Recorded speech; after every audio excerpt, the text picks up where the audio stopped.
I, 28 female, married my husband, 34, a week ago. We got engaged about a year ago, and when I got engaged, my mother gave me a pair of earrings that she said every woman for generations in our family has worn to their wedding. They're 4.0 carat dangling earrings, and they're worth a lot. I felt very honored to be given them, and it made me feel closer to my grandmother, who had died 2 months prior. About 3 months after that, I went wedding dress shopping with my mother, my sister, and my fiance's mother. I brought all the jewelry I would wear at my wedding to see how they matched the dress. When I put the jewelry on, my mother-in-law kept going on about how gorgeous the earrings were. My mother explained the story and how they're a family heirloom passed down through generations. Finally, I found the dress of my dreams and bought it. On my wedding day, I had everything ready in my room. My wedding dress, my flowers, my shoes, my makeup, and my jewelry. I was in there with my soon-to-be mother-in-law. I then needed to go to the toilet, and when I returned, my mother-in-law was gone. I wasn't sure what had happened, but I thought she maybe got called away to do something. I then noticed my earrings were gone. I knew straight away that she had taken them. I found her and confronted her, and she said she didn't take them. I asked if I could look through her bag, and she said no and gripped it. I said that if she didn't let me look, I would call the police, which I then did as she still wouldn't let me look. The police arrived and searched her, and the earrings were found in her bag. They were returned to me, and they asked if I wanted to press charges. I wanted to talk to my fiancé first, and he said he would support me if I wanted to. I didn't want to decide then, so I just ignored it and had a great night. That was a week ago, and ever since then I've been getting loads of threatening messages and calls from my husband's side for the family. My mother-in-law has been sending me extremely hateful texts, and I think I want to press charges, but I'm still not sure if it's a good idea. Not the idiot. Mother-in-law is a thief that tried to make off with your heirloom earrings and then doubled down by getting her family to harass you. Screw that. The fact she's continuing to give you grief, despite the fact that she was caught red-handed, would have me pressing charges. She could have wound her neck in and had the decency to be silently ashamed of herself. Now she can pay the price. Press charges and be done with her. However, if you do press charges, you will ruin the relationship between his family and yours, affecting your marriage. If you press charges, you should call a divorce attorney because your husband will resent you the rest of your marriage unless he 100% is in your corner on getting charges on his mom's legal record. You could also block all of them and go completely no contact. Sorry to hear you married into that family. No, OP would not be ruining the relationship between the two families. Mother-in-law did that when she stole the earrings. Something to consider. If you don't press charges, she and they will pretend it never happens after a short time. Once she thinks she's gotten away with it, and the people harassing you, they'll start saying that you made up the story of her getting caught stealing. The harassment and threatening messages need to be reported as well. Beware of any time limits for pressing charges. I've dealt with people like this. Good luck. Without the charges, she'll try to gaslight you later. She is an adult, old enough to have a grown child, so she knows stealing is wrong. She deserves the punishment and charges. Seriously, who steals from a bride on their wedding day? And what was her plan? Just hold them for a few months, then randomly wear them and think you wouldn't recognize them? She's a few cards short of a deck, but that doesn't excuse her crime. Our child is a toddler, and we have alternating weeks. My mother and sisters help me with childcare when I'm working, and I know I'm very lucky for this. However, my ex-girlfriend has recently started complaining that she's having trouble with childcare. The cost has become unreasonable, and our daughter's at an age now where she screams and cries when left with someone she doesn't know, and she can scream. My girl has a bright future as a tuba player because those lungs are powerful. I told my ex my mom could watch our daughter for her, but she said she didn't want my family watching her daughter on her time. So I figured that was the end of the conversation, but she brought it up again at the next swap. So I asked her why was she telling me this, and she got offended. She said I should care about her struggles since it involves our daughter. I said it's impossible to sympathize with problems with easy solutions. If she wants to waste her money on babysitters our daughter hates, That's her choice. If it causes problems for her, those are her problems. If she doesn't want my help, which she doesn't, then there's no reason for us to discuss her problems, as nothing could come of it. She said I was being an idiot, and she just wanted a sympathetic ear, and sometimes needed to talk out her problems. I said that that's what a therapist is for, or her friends or something. I'm not going to pretend to be interested in her problems. I don't like problems. I like solutions. She said that that's why our relationship ended, and I agreed that it was, and asked why she expected me to do something for her now that we're broken up. Listen to problems without offering solutions? I wouldn't even do that when we're together. She knows I'm only interested in solutions, not problems. So why was she expecting something else? My sister said it's important to communicate well with my child's mother, and I should pretend to care even though I don't keep the lines of communication open. She said it's only once a week, and saying, "I'm sorry, that sucks," costs me nothing and takes less than saying, "Your problems aren't real problems and I don't care," and starting a fight. She might have a point. Am I the idiot? You are the idiot. I'm here with your sister. Whether you like it or not, you will have to communicate and coordinate with your ex for many years ahead. Thus, it would be easier for everybody and much better for your daughter if you two maintained a somewhat friendly relationship. I'm saying this as a child of divorced parents, and I was lucky they were most of the time friendly to each other and cooperative. Otherwise, I would mentally suffer a lot.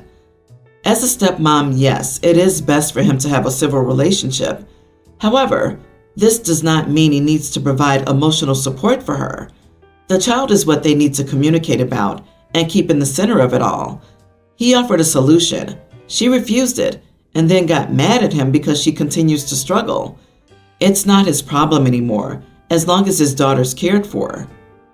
Not the idiot, OP. I can't believe your ex is turning down free childcare. She needs to move on and stop depending on you for emotional support. Divorce means the end of the relationship between you and her is anything more than your parents. Everyone's the idiot here. You don't owe her a sympathetic ear, of course. You don't owe her anything. But you know for a fact you're antagonizing her. So why do you expect any different response? This is why you two broke up. It's not new.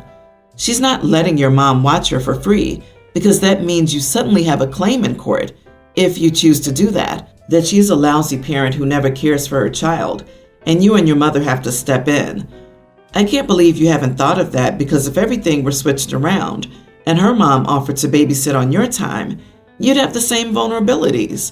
And based on your animosity towards her, she clearly can't trust you to do right by her. I'm male 23. am in a long-distance relationship with my girlfriend, 22. I went to see her last weekend and to take her out for our 1-year anniversary. I wanted to take her somewhere nice, so we went to a place my coworker recommended. I looked it up and it had great reviews for food and service. So we went to see the Van Gogh experience and then out for dinner. I had made a reservation and the restaurant was not busy, so I was surprised when we were asked to wait. We went into the lounge and had a drink and waited. About 20 minutes later, the hostess came for us and we were seated. It took a long time for the waiter to come for our order. I was trying to have a good time, but I was hungry. We ordered straight off the menu, no substitutions or deletions, and then we waited. We had another drink. I asked the waiter about the food. "It'll be right out." I saw people that were seated after us get their meals. 1 hour after we sat, I had had enough. I asked my girlfriend if she was comfortable if we left, and she said she was waiting for me to suggest it. So I left the money for the drinks on the table and we walked out. The waiter saw us leaving and asked us what the problem was. I said we had waited long enough and had other plans, so we left. We went to a chain steak restaurant and had a great meal. My girlfriend thanked me for getting us out of the other place without a scene. The server asked about our evening and we told them. They brought us a complimentary dessert, even though they and their restaurant did everything right. I tipped very well, 20% plus the cost of the dessert. When I got back to work, I told the guy who recommended the first place about the crap service, and he said I was an idiot for walking out without paying for my food. I never got any food. I don't think I'm wrong. Even our appetizers never made it out of the kitchen. Not the idiot. Some idiot there really messed up. I would say as an ex-waitress that it would have been better that you tell the staff you're leaving because you can't wait anymore, but you're not the idiot for leaving without paying for the meals you never got. There are at least 3 points where someone should have realized that they screwed up and they didn't. This is wholly on the restaurant. And considering that it seems like your food never even began to be prepared, you didn't cost them anything by leaving either. Having done exactly the same thing as the OP, I tried, man. I tried to tell them that I was leaving. They ignored me. It wouldn't have made any difference. I also wonder if OP is some visible minority. One of the 2 times this happened to me, I was with a friend who's a wheelchair user. She said it happens to her a lot, if she's seated at all. Lots of places just refuse to seat her. Yeah, I've read a few stories like this. Usually it happens because the customers are people of color or have a slightly different skin tone. So I can't help but wonder if OP and his girlfriend were the wrong color. Why would you pay for food that didn't come after an hour? Your coworker is delusional and a doormat, and he'd still be sitting there waiting for food that would never come. I would Google and Facebook review this restaurant and describe everything about your experience. My girlfriend, 29, and I, 30 male, had been together for 4 years. We met through a mutual friend, so we have a lot of friends in common. But we both also have our own friend circles that we had before we met. My girlfriend is big on empathy, but also loves gossip and relationship drama. It's like a drug to her. So when she gets together with her gossipy friends with new tea to spill, it's like chum in the water to sharks. They aren't necessarily mean or judgmental, but I find it odd that they spend so much time talking about other people's lives. A couple of years ago, a longtime friend of mine was going through a rough patch with his long-term girlfriend. I will admit that their relationship was probably toxic, and they weren't good for each other. But outside of telling my friend that I was there for him if he needed anything, I stayed out of it. Not my girlfriend, though. As soon as she saw signs of problems in their relationship, she started to seek out my friend's girlfriend to talk with her. She told me it was to ensure that my friend wasn't hurting his girlfriend in any way. Well, she must have dished gossip to some other friends, because pretty soon, my friend called me out that people were talking about him badly. So I confronted my girlfriend about it, and she said she was concerned about my friend's girlfriend and just wanted to make sure everything was okay. So she asked some other people if they were concerned too. Well, it turns out there was a reason for concern, but not because of my friend. His girlfriend was hurting him, and he was too ashamed to talk about it. By the time that came out, his name had been dragged through the mud, and he cut many of our friends and me out of his life. Right now, I have another friend who's engaged, and they postponed their wedding because they're having issues and are in counseling. My girlfriend told me she wanted to talk to my friend's fiance, and I told her to mind her own business and stay out of it.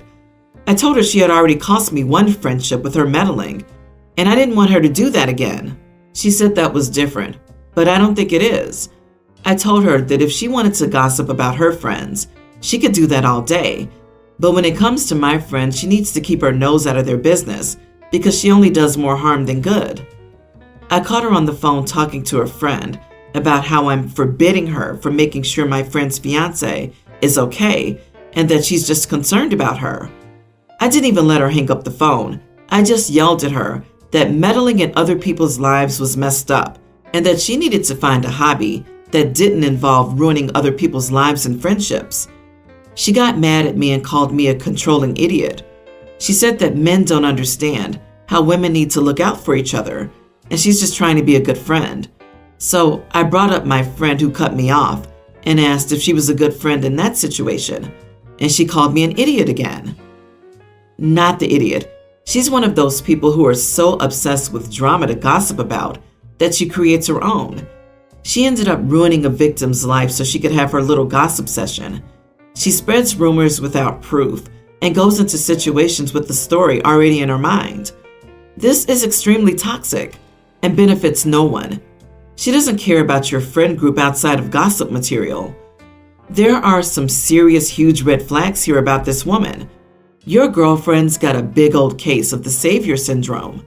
Holy Batman, she unknowingly helped an abuser and after it came out, doubled down? She's so harmful. And the fact that she could only call you an idiot when you brought up your friend who was struggling. Did she even apologize? And your poor friend. I'm not one to say break up, but if you're asking and she's refusing and actively causing harm, it might be time to let her go. Who the heck thinks that their support is so bloody important to anyone who's not even their own friend? She doesn't even have her phone number or social media. She's not friends.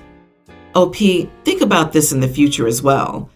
Any issues your friends have is one thing, but imagine having kids with someone who cannot understand privacy and personal space. My teen daughter did something that warranted a 4-day punishment. Her birthday is tomorrow, and this is her second day of punishment.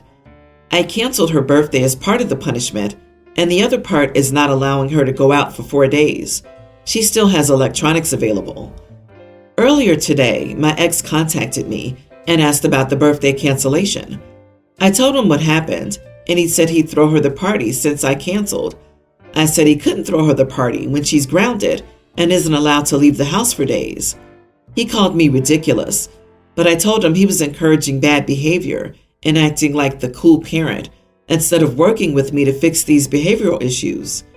He said that since he's also the parent, I cannot stop him from throwing her a party, and he'll do it tomorrow.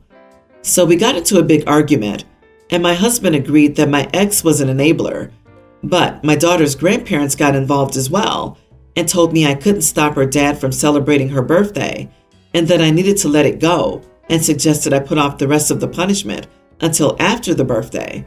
But I refused. He's undermining my parenting and deliberately going against my input. So, am I the idiot? Edit. She broke her stepfather's antique vase. She swore it was an accident, but my husband said it was deliberate because she called it ugly once. I hesitated about canceling the birthday until she started talking back to her stepdad. I let her have the electronics so she can stay in touch with the family, since her dad and his family cried abuse when I took her electronics and limited contact. Holy crap. Her birthday party was canceled as part of a punishment over a broken vase that nobody can confirm 100% whether it was an accident or not? That's insane. This poor girl. The only way this punishment would be close to acceptable is if the vase was broken because the teen threw it at her stepfather. OP, you are the idiot. My heart breaks for your daughter. Why would the daughter break an old vase on purpose?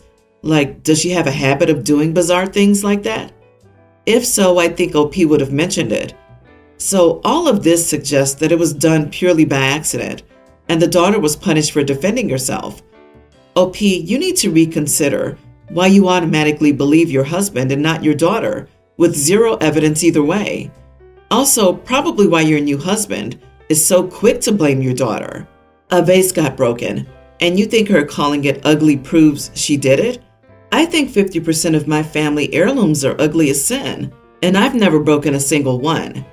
You're out of control. I knew a girl whose mom took away holidays as a punishment. Said girl is no longer in contact with her parents, which is part of the reason. Because seriously, who the heck does that? I see your daughter going no contact in your future.